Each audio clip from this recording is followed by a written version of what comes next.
As we are coming up on 1 year since Hurricane Helene hit North Carolina, devastating parts of western North Carolina, leaving hundreds of thousands of people without power and really forever changing our mountain communities. So while many of us experienced it from the Charlotte area, from the ground, one man had a unique and sobering perspective from above. Joining us right now is Zach Benfield from Blue Ridge Energy. Zach, thank you for joining us this morning. Yes, ma'am. Good to be here. Yeah, so talk to me about those first few days. What were you thinking that this storm was going to be unlike the others? To be honest with you, I wasn't that excited about it until we got a phone call and said we needed to kind of start coming in and work through that first night. It wasn't quite all terrible yet. Um, the next morning, we realized we couldn't get around to even see what kind of damage we had going on between trees and rivers, bridges gone. Um, so that's when we decided to call. We do some trimming with a helicopter, and we called one of the fellows we work with, and that's when we decided we had to get the helicopter out to kind of see what kind of damage we were working with so we knew what to do to fix it. Yeah, so describe that first flight up then, Zach. What were you expecting to see versus what you actually encountered? So I was expecting to see, just a lot of high water, things like that. What I didn't expect to see was entire mountainsides just falling off, or slabs where houses used to be, and it's just a concrete slab now with the house, 400 or 500 yards down the river. Um, Bridges gone, entire mountainsides of just the trees had fallen over. The mountain was still there, or mudslides. We out west you have mudslides. Here it's not so much of a thing, but it was just the whole sides of the mountains fell off.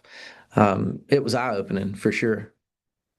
Incredible. And really, you were the eyes, some of the first set of eyes looking at the damage in those first crucial hours. What was going through your mind then when you're having to radio back and forth some of your initial reports to your base?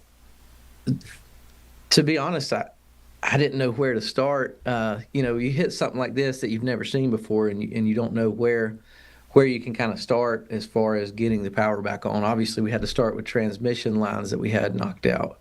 But then when you see the amount of damage and you fly up a river and there's absolutely zero line there, you don't know where your poles, your lines, part of the roads are gone. You don't have a place to set a pole.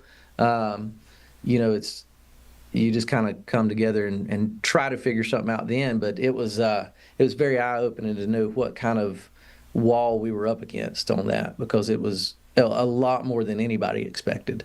Yeah, I mean, it's really unimaginable to see it firsthand. You're without power. The rivers are flooding, all of this debris floating down. So, from that point, where do you start?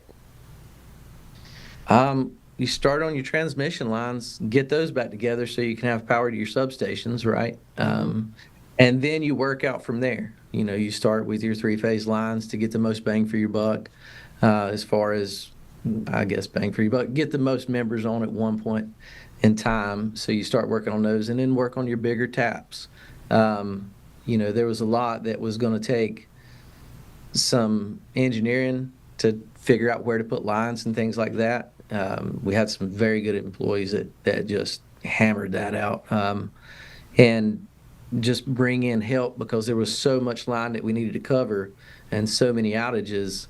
You just kind of split up, divided a plan, and divide and conquer, and take care of it as best you can. From an infrastructural standpoint, then, any surprises, or I should say, what surprised you most about the damage that you were assessing? From the air was just the lack of poles and line that we actually had still there.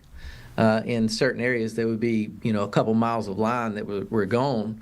We didn't know where the line, the pole, anything was. It was just like it disappeared.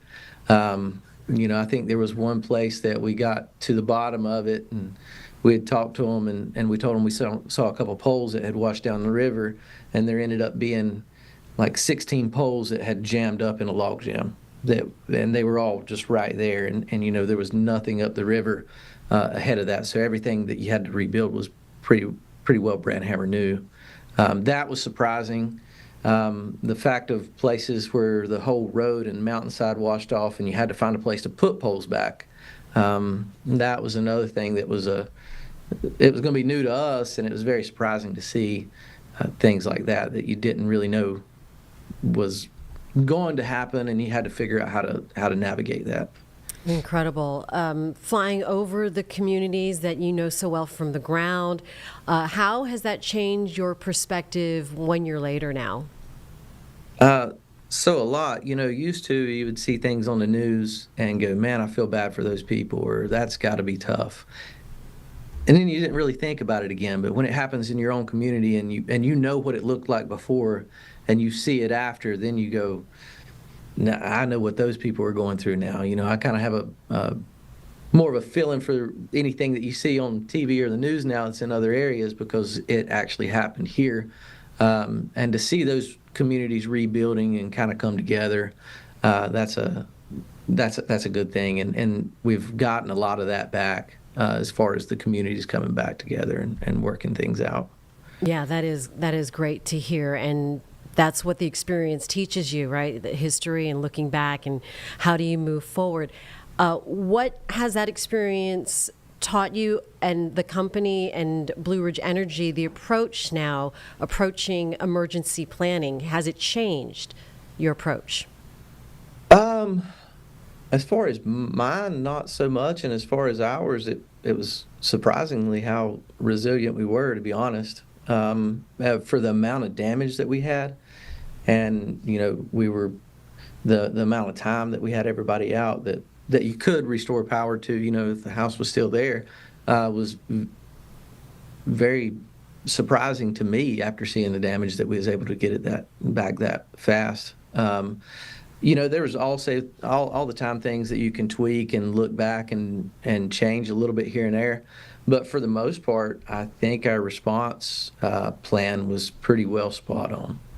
Yeah, that's good to hear. I mean, all this planning, this is what it's for in these moments that you hope you don't experience, but when it does happen, it's good to have that in place. So any message for the communities out there now as we approach this 1 year anniversary, and for those who are still trying to recover? I mean, just that everybody here in the Blue Ridge family is here for you. It's a membership. It's a co-op. We're all in this thing together, and we're going to be here for you or them, whoever we're talking to. But yeah, we're in the mix with you, so we'll always be here. All right. Zach Benfield, thank you for sharing your experience.